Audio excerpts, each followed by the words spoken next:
The text message arrived at gate 14 while I watched strangers rush past me like water around a stone. 7 words that sliced through 2 decades of strained phone calls and missed holidays. Don't come. There's no place for you. I stared at the screen until the words blurred. Joss Hart, that's me, 43 years old, retired Brigadier General, United States Air Force. I'd flown combat missions over Afghanistan, commanded hundreds of airmen, and earned medals most people only see in movies. But sitting in that hard plastic chair, watching families embrace at departure gates, I felt like that 7-year-old girl again, standing invisible in her own living room. My thumb hovered over the reply button. What do you say to your own mother when she erases you by text? I slid the phone into my jacket pocket instead, the fabric still bearing the faint outline where my name patch used to be stitched. The irony burned like acid in my throat. I had purchased every first-class ticket on Flight 447 to Phoenix, mine, and theirs, Mom, Dad, and my younger brother Nate, the golden child who could do no wrong. A family reunion for our grandmother's 90th birthday. The woman who raised me during the summers when my parents were too busy with Nate's baseball tournaments and honor roll celebrations. But 5 minutes after I settled into my assigned seat, everything changed. The aircraft engines wound down to silence. Confused murmurs rippled through the cabin as passengers checked their watches. We'd been cleared for takeoff. What was the delay? Then the cockpit door opened. Captain Michael Stenson stepped out, his uniform crisp, his expression purposeful. His eyes swept the cabin methodically until they locked onto mine. The recognition hit him like a physical blow. I watched his jaw tighten, his shoulders straighten. He walked directly to my row, stopped, and did something that made the entire cabin fall silent. He saluted me. Ma'am. His voice carried to every corner of the aircraft. Are you Brigadier General Joss Hart? The world tilted. Somewhere behind me, a child's tablet clattered to the floor. The businessman in 2B looked up from his laptop, mouth slightly open. But I could only stare at this pilot whose face I was slowly beginning to remember through the haze of 15 years. Yes, I managed, my voice steadier than I felt. Captain Stenson turned to address the cabin, his voice clear and unwavering. Ladies and gentlemen, I need to share something important with you. The woman sitting here in row 12 is Brigadier General Joss Hart, United States Air Force, retired, 23 years of distinguished service, multiple combat deployments, Bronze Star, Distinguished Flying Cross. The silence was so complete I could hear the air recycling system humming overhead. Earlier today, he continued, this decorated officer was asked to give up her assigned first-class seat. But what you don't know, what I'll never forget, is that in 2009, during a convoy attack in Kandahar province, then Major Hart pulled 3 men from a burning vehicle under direct enemy fire. His voice carried the weight of absolute certainty. I was one of those men. I'm alive today because of her courage. The captain's eyes found mine again. General Hart, I'd like to personally escort you to seat 1A, where you belong. I stood slowly, not from age, but from the weight of 15 years of invisibility suddenly lifting from my shoulders. My left knee, still carrying shrapnel from that same deployment, protested. But I didn't waver. Captain Stenson offered his arm, not out of necessity, but out of respect. As we walked toward the front, I felt them before I saw them. Row 8, my family. My mother sat frozen in her ivory blazer, her perfectly applied lipstick slightly parted in shock. Dad's knuckles were white against his armrests, his eyes fixed determinately on the window. And Nate, my baby brother who used to ask me to read him bedtime stories, stared up at me with something I'd never seen in his eyes before. Recognition, maybe even respect?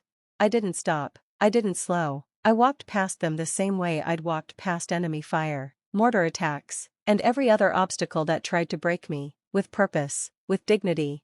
In all my years of flying, Captain Stenson announced as we reached first class, I've learned one fundamental truth: you never leave your people behind, not in war, not in peace, not ever. Seat 1A welcomed me like an old friend. The leather was soft, the legroom generous, but more than that, it felt like belonging. For the first time in decades, I was exactly where I was supposed to be.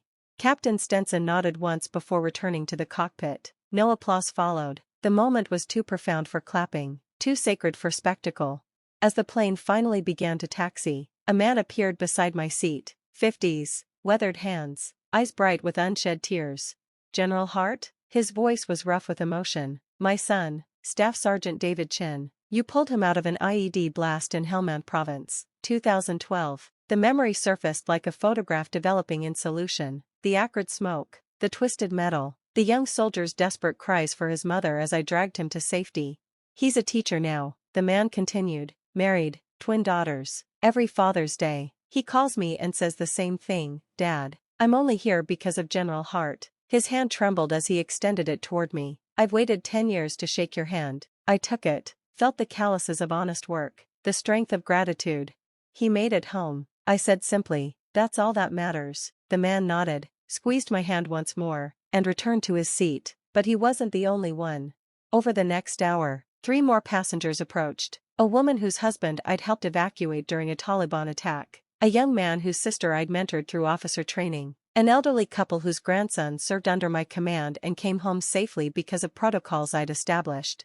Each story, each handshake, each quiet thank you was a thread weaving me back together. I realized I'd been so focused on my family's rejection that I'd forgotten about my larger family, the men and women who served beside me, the families I'd helped keep whole, the lives that intersected with mine in ways I'd never fully understood. Then, as we reached cruising altitude, I heard footsteps I recognized from childhood. Joss? Nate stood in the aisle, his hands shoved deep in his pockets, looking younger than his 39 years. Gone was the cocky confidence he'd worn like armor since high school. In its place was something I'd never seen from him, humility.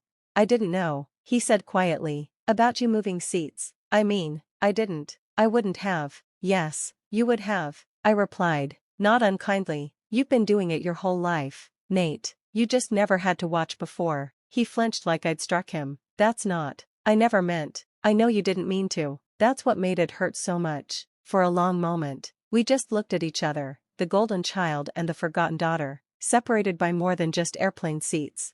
I'm sorry, he said finally, for all of it, for never standing up for you, for letting them make you invisible. It wasn't enough. Years of neglect, of being erased from family photos and Christmas cards, couldn't be fixed with an apology, but it was a start.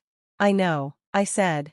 He nodded, started to leave, then turned back. Joss, that thing Dad did, the fraud thing, you were right to report it. I know we never said it, but you were right. 20 years ago, I'd discovered my father skimming from his company's Veterans Fund, money meant for disabled soldiers and their families, diverted to pay for Nate's college tuition and my parents' second home. I'd given Dad a choice, make it right or I would. He'd chosen to paint me as a vindictive daughter destroying her own family. I'd lost them that day, but I'd kept my honor. Some prices are worth paying. I know, I said again. This time, when Nate walked away, it felt different, not like abandonment, but like the first step towards something that might eventually resemble forgiveness. My mother never came. She sat in row 8 for the entire flight, staring straight ahead, her sunglasses perched despite the dim cabin lighting. I didn't expect an apology from her. Accountability had never been her strength, but as we prepared for landing, she did something that surprised me. She turned and looked at me, really looked, not the dismissive glances I'd grown accustomed to, but the way you look at someone you're seeing for the first time. There was no warmth in it, no maternal pride or affection, but there was recognition, an acknowledgement that I existed, that I mattered, that I was more than the disappointment she'd always made me feel like. It wasn't love, but after 36 years of being invisible, being seen was enough. As passengers began deplaning in Phoenix, Captain Stenson appeared one final time. General Hart, it was an honor having you aboard today, he said, offering another crisp salute. The honor was mine, Captain. Thank you. No, ma'am, thank you, for everything. He paused, then added, your family, they're lucky to have you. I smiled, perhaps the first genuine smile I'd worn in years. I'm beginning to think it's the other way around. 3 weeks later, an envelope arrived from the Department of Defense. Inside was notification of a post-retirement honor, another star, recognition for service above and beyond. I read it on my front porch, evening light warm across my face, my grandmother's photograph smiling at me from the side table.